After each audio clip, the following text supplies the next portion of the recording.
Dear students, I will continue the further part of module 2. We will now discuss about advantages and features of transfer function. The various features of the transfer function are: 1.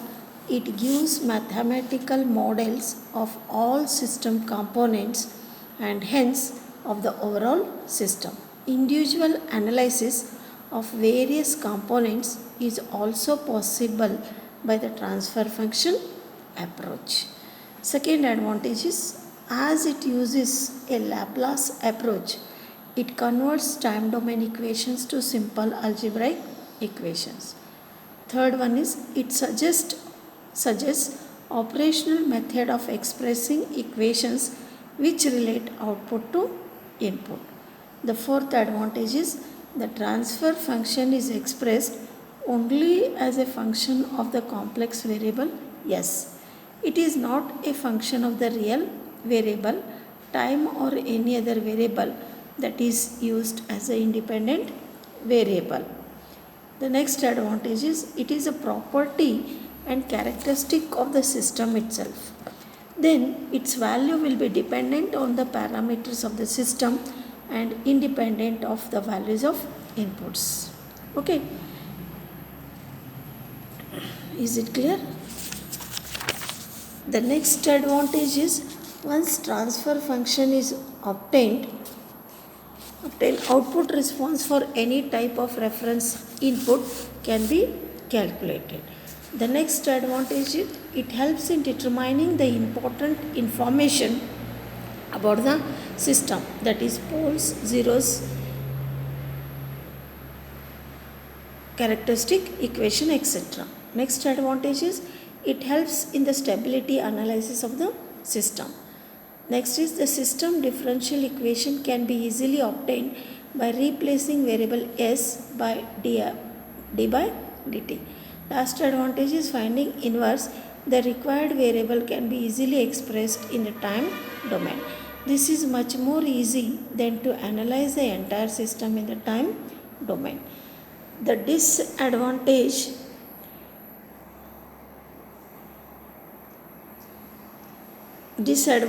is the few limitations of the transfer function approach, which are called as approach, are: 1.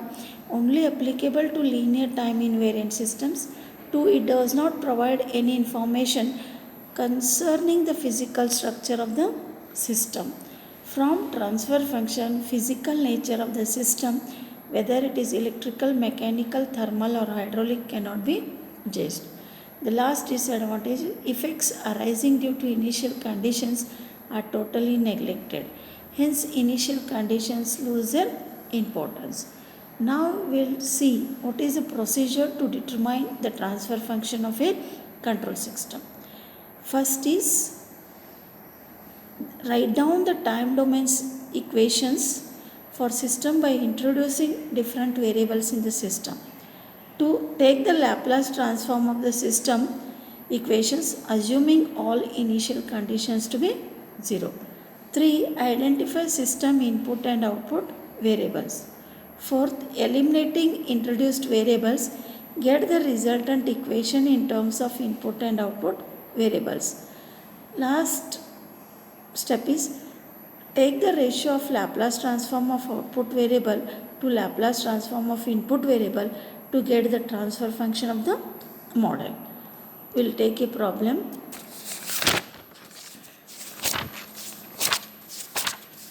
Okay. Problem. So the statement of the problem is, find V0 of S by VIS for this system. Here there is a 1 microfarad capacitor.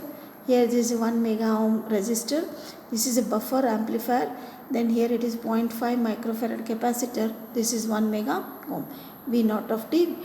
Assume gain of buffer amplifier as 1. Okay.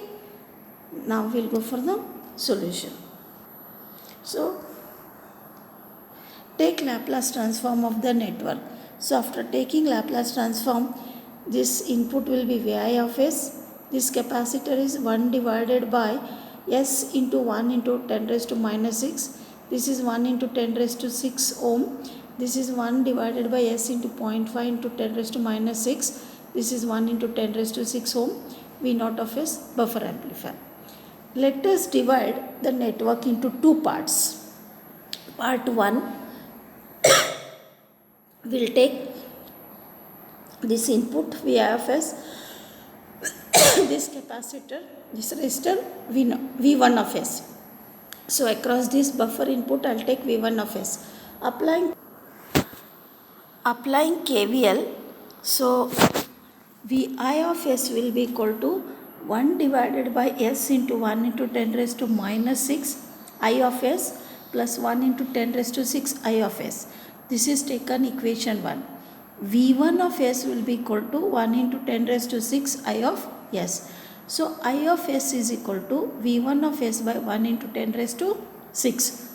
Substituting in 1, Vi of S will be equal to 10 raised to 6 by S plus 10 raised to 6 I of S, which is equal to 10 raised to 6 plus S 10 raised to 6 by S into V1 of S by 10 raised to 6. So V1 of S by Vi of S is S divided by S plus 1.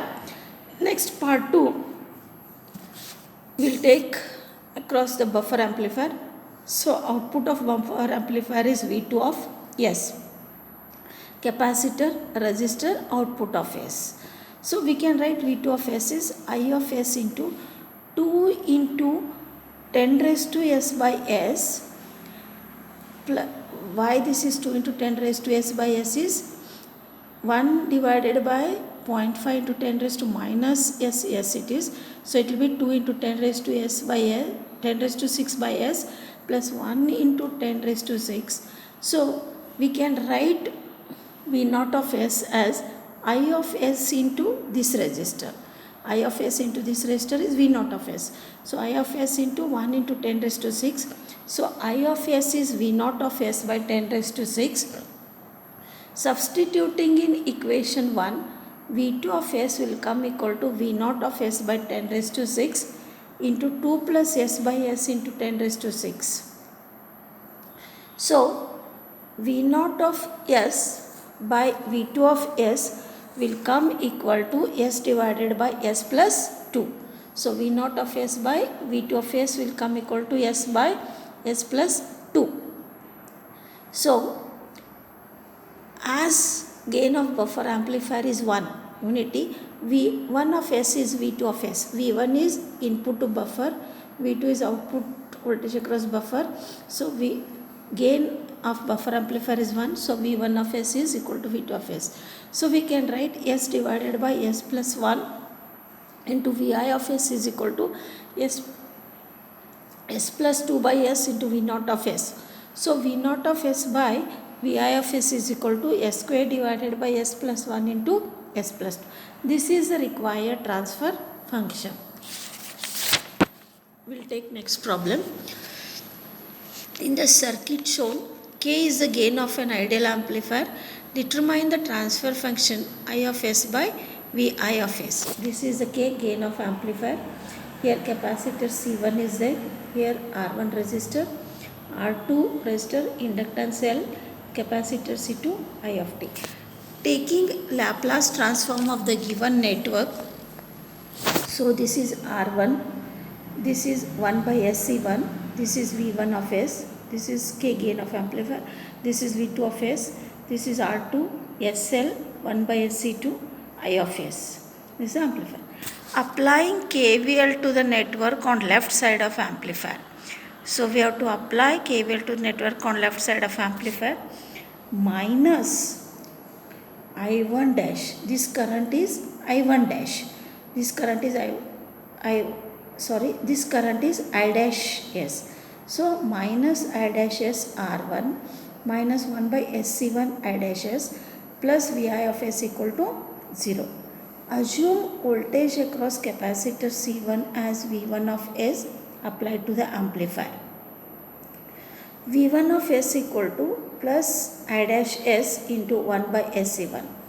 This is first equation, this is second equation.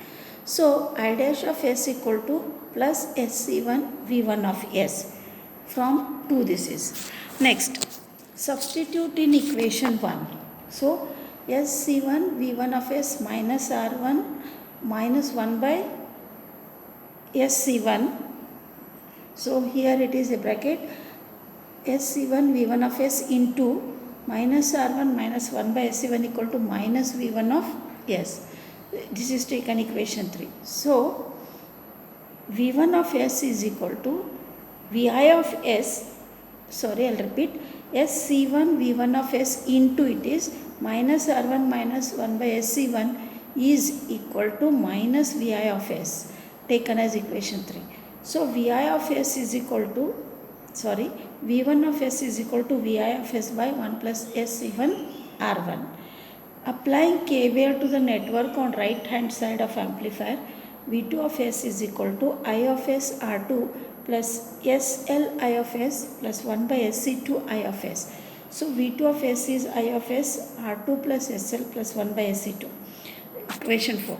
Amplifier amplifies V1 of S by K times to produce V2 of S. So, V2 of S is K V1 of S. Using this in equation 4, K V1 of S is equal to I of S R2 plus SL plus 1 by SC2. Using 3 in 6, K V1 of S by 1 plus SC1 R1 is equal to I of S R2 plus SL plus 1 by SC2.